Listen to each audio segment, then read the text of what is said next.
One of the common things that we have people coming in for is they say, I've been told I should set up a trust. And there's a lot of confusion over what trusts are. They come across as incredibly complex, but actually a trust isn't really that complex. The best way to think about a trust is it is simply a box. And there's two different types. You have a box with no lid and a box with a lid.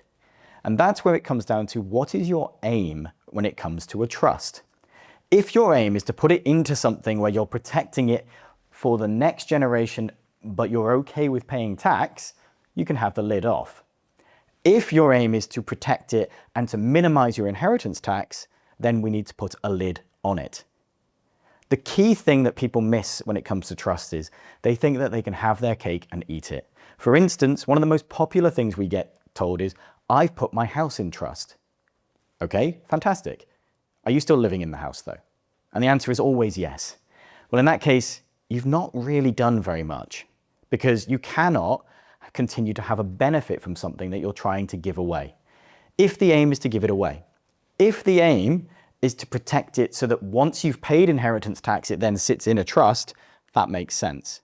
But this is where the complexities start to come in around trusts. There are many different types of trust. But breaking it back down to what is the original thing that I said, there are two main types.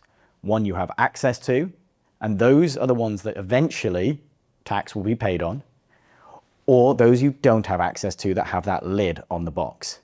And those are the things that you're giving away and don't have access to them anymore. So which type of trust do you need?